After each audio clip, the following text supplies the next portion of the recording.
যে মহিলাটা ঠিক করে সাজে না তার বরের জন্য, যে মহিলাটা তার হাজব্যান্ড বাড়ি ফিরলে নিজের চুলটাকে ঠিক করে আঁচড়ে নেয় না, তার মুখটাকে সাজিয়ে রাখে না, চেহারাটাকে সুন্দর করে না, পারফিউম মাখে না, ঠিক মতো তাকে যত্ন করে না, সেই মহিলাটা যখন তার হাজব্যান্ড বাড়িতে ফেরে প্রয়োজনের কথা বলে, শুধু প্রয়োজনের বাইরে ভালোবাসার কথা বলে না, তাহলে জেনে রাখুন তার হাজব্যান্ড, তার স্বামী, তার বরটা 100% পরকীয়া করবে, অন্য একটা স্ত্রীর সঙ্গে তার অবৈধ সম্পর্ক থাকবেই।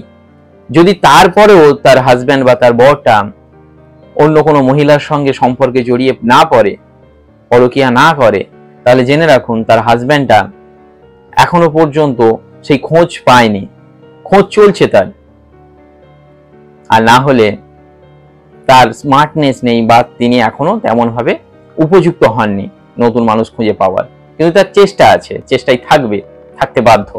আর যে পুরুষটা বাড়িতে ফেরার পরেও ব্যবসা নিয়ে পড়ে থাকে, স্ত্রীকে এসে জিজ্ঞেস করে না তার কেমন দিন কাটলো, কোনো ভালোবাসার গল্প করে না, মুখে বিড়ির গন্ধ, গায়ে ঘামের গন্ধ, চুলগুলো রুকনো শুকনো, ঠিক করে দাড়ি কাটে না, সাবান মাখে না, নিজের যত্ন নেয় না, তার স্ত্রী 100% পরকীয়া করবে, অন্য পুরুষকে খুঁজবে। যদি এখনো খুঁজে না পায় তাহলে ওই পুরুষটার মতো চেষ্টাই আছে। অর্থাৎ বলার বক্তব্য হচ্ছে, দেখবেন যারা বিড়ি খায়, বিশেষ করে মিস্ত্রি টাইপের লোক বা ইঞ্জিনিয়াররা সিগারেট খায়, তারা যখন স্মোক করে একটু পরে পরে এই মুখে যখন বিড়িটা ধরে রাখে না, একটু পরে পরেই টান দিতে হয়, না হলে বিড়িটা নিভে যাবে। তেমনি সম্পর্ক একটু পরে পরেই যদি সেই ভালোবাসার মানুষকে একটু না টানেন, তার জন্য একটু না সাজেন, তাকে যদি না একটু ভালোবাসার গল্প করেন, তাহলে ওই বিড়িটার মতো একটু পরে নিভে যাবে, সম্পর্কটাও একটু পরে নিভে যাবে। তাই সময় সময়ে আপনার সম্পর্কতে জল দিচ্ছেন কিনা দেখুন। তো মাঝে মধ্যে আপনাদের সম্পর্কের মধ্যে একটু নতুনত্ব কিছুর দরকার আছে। আজকের এতটা গ্ল্যামারের জগতে একটা পুরুষ এতটা সহ্য কেন করবে? ভাবুন না, মোবাইল খুললে সুন্দর সুন্দর মেয়ে দেখতে পাচ্ছে, তাদের গ্ল্যামার হাই, তাদের যে বডি ল্যাঙ্গুয়েজ রয়েছে। পুরুষটারও তো একটাই জীবন, তার হাতে এত অপশন থাকতে সেই আপনার ওই রুগ্ন শুকনো চেহারার জন্য কেন বাড়ি ফিরবে? তাই বরটা যখন রাত করে বাড়ি ফেরে তাকে অভিযোগ করলে হবে না। তাড়াতাড়ি বাড়ি ফেরার জন্য আপনি কি করেছেন? তার জগতে তিনি যখন অফিসে যাচ্ছেন, তিনি যখন কর্মক্ষেত্রে যাচ্ছেন, তার কর্মক্ষেত্রে সেই মহিলাটা, বাসের ওই মহিলাটা তাকে দৃষ্টি আকর্ষণ করে। তার মানে তার ভিতরের সেই রোমান্টিক মানুষটা, ভালো লাগার মানুষটা আপনার মধ্যে সেই মানুষটাকে খুঁজে পেতে চাইছে। সে যদি আপনার মধ্যে খুঁজে না পায়, তার এই এক জীবনে এত স্যাক্রিফাইস কি করে সহ্য করবে? তাই সে ওই রকম মানুষকে খুঁজে নেবে।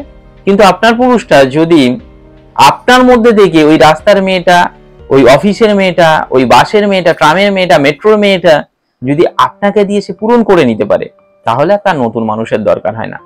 তেমনি যে ঘরে বসে আছে সেই মহিলাটা, সারাক্ষণ সিরিয়াল দেখছে, ওই সিরিয়ালের যে পুরুষটা রয়েছে তার স্ত্রীকে সে যেমন ভাবে ভালোবাসে, সে যেমন ভাবে ড্রেস আপ করে, তার যা বডি ল্যাঙ্গুয়েজ রয়েছে, এই মহিলাটার ভিতরে সেই মানুষটার, সেই পুরুষটার একটা চাহিদা তৈরি হয়।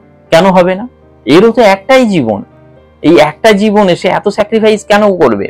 এই কাকু কাকু মতো চেহারা, মাথায়টা, পেটটা এত বড়, ঠিক মতো সাবান মাখেন না, দাড়ি কাটেন না, এই যে চেহারা রয়েছে, এই চেহারাকে সে সহ্য করবার জন্য ওই চার দেওয়ালের মাঝখানে বন্দি কেন থাকবে? তো তার জায়গায় যে ঘাটতি থাকছে, সেই ঘাটতিটাকে বোঝার চেষ্টা করুন। আপনাকেও সুন্দর হতে হবে, আপনাকেও আপনার চেহারার যত্ন নিতে হবে। তার সঙ্গে শুধু বাড়িতে এসে ব্যবসার কথা নয়, তার সঙ্গে ভালোবাসার কথা বলুন। সম্পর্কে মাঝে মাঝে একটা টান দিন, বিড়িটা নিভে যাবে, নিভে যাবার সময় এসে গেছে। একবার নিভে গেলে আবার আপনি তাকে জ্বালাতে পারবেন কিনা সেটা সংশয়ের বিষয়। বিড়ি আর সংসার, মানুষ, জীবন, এগুলো তো আলাদা।